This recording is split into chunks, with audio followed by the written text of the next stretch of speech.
Thank you so much. So we're going to talk about something that's near and dear to my heart, which is sales. More specifically, building and scaling a sales team to support your app or your business. So very briefly, oh, animation, yay. All right. Very briefly, a very little about me. So I've been working, I was not going to be a salesperson. I slipped, tripped, and stumbled into sales. I have now 20 years experience after art school. And so I have a deep, deep love of the art of selling. What we're going to talk about is the planning of your sales team and how your team would sell. How to hire, how to know when you're ready to hire, what roles you should hire first, and then kind of how to know what's working and how to know what's not. So we're going to talk about KPIs and metrics and kind of boring things like that. All right, so a common misbelief about starting a business is that if you build that perfect mousetrap, the world is going to beat a path to your door. People will find you, they will buy you. It does not necessarily happen that way. But there's two camps in that. The other camp is the best way to do it is to hire a sales team, ramp up, turn a profit. I kind of fall somewhere in the middle. So don't get me wrong, I love sales. I love the art of selling. A successful sales team is the life's blood of any growing business. And your business isn't going to grow on its own. But the first salesperson that you hire should be yourself. For some of us, that's intimidating. It's almost intimidating as coding. I can speak from experience that I was not a salesperson until I started selling. I was talking with Christian and he was saying, oh, I need to talk with you because I'm terrible at selling. I just have conversations. Literally, that's all sales is, having conversations with people. And sales is a channel. So the first question you should ask yourself is not when to hire sales channels, but if immediate sales is the right channel for your product or service. Some products should be sold. Others can be marketed via self-service. And it's really easy to fall into that trap of expecting the first salesperson to kind of know what to do. We're going to hire a super experienced salesperson. They're going to be able to sell your product based on their experience. They're going to teach you sales. Not really. A sales team, as I said, is a huge value to a growing business, but it also can be a huge waste of money if you don't have the infrastructure in place to support it. And part of that infrastructure is how your product will be sold, and nobody knows that the way you do.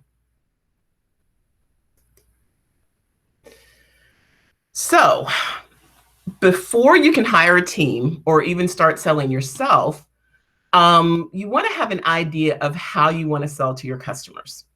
So what we're going to talk about here is a sales methodology versus a sales process. Now, I believe that the first investment should be marketing. There was a great marketing session yesterday, marketing, building, and working your program with Teresa Gonzalez. I strongly encourage you to check it out if you haven't. So the way that this typically works is that before you can choose a sales methodology, you would choose a sales methodology, and then you would plan a sales process.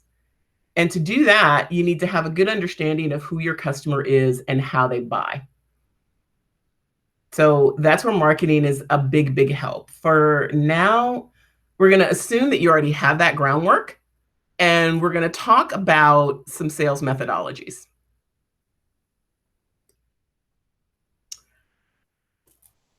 There's a lot of words on these slides. So if you do have questions, feel free to put them in the chat and I will try to address them at the end of the session, or can come in because she knows a lot about this stuff as well. All right.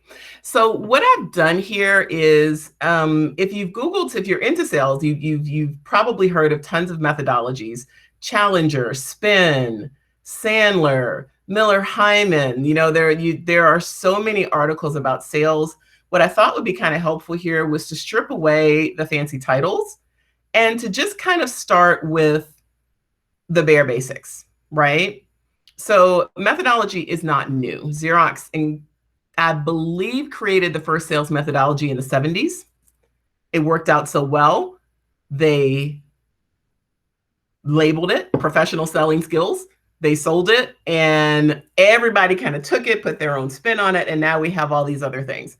But if you strip off the fancy names, there are really basically 5 approaches. So there's do-it-yourself self-service. You think of your car. You just need to get from A to B. You don't need anything fancy. You jump on Carvana, you buy a car shows up at your house, and off you go. Transactional, okay, you totaled that car. You need a new one. You know what you want. You walk in the lot and you buy it. It's very quick. It's very fast. Really, customers need just a little bit of help in figuring out the color, the radio, the engine, etc. Now, solution selling is a little bit different.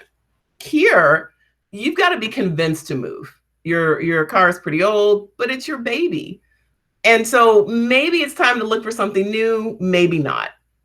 Consultative is where you have to actually convince someone that what they think they want is maybe not the best thing for them. You've really got to help educate them on the options out there. You love your 2-seater, but now you've got to haul around a trailer and a couple of kids.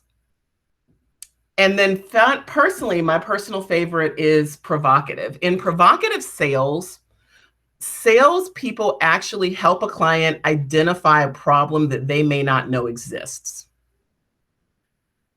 Traffic is terrible, but everybody drives. And that was fine until Uber.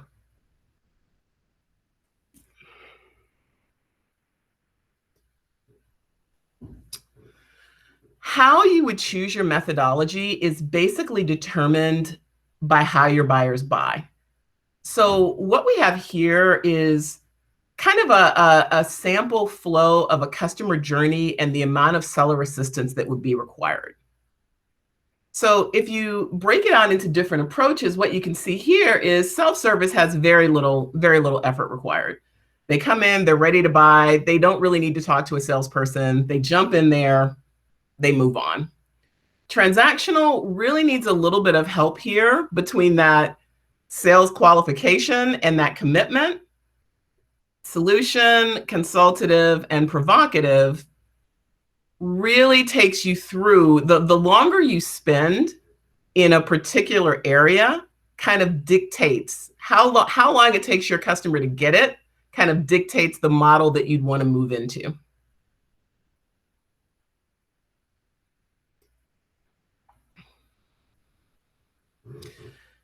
So when you're choosing your sales method, what you're looking at, as I mentioned, is your product, the need it solves, and where it fits in the market.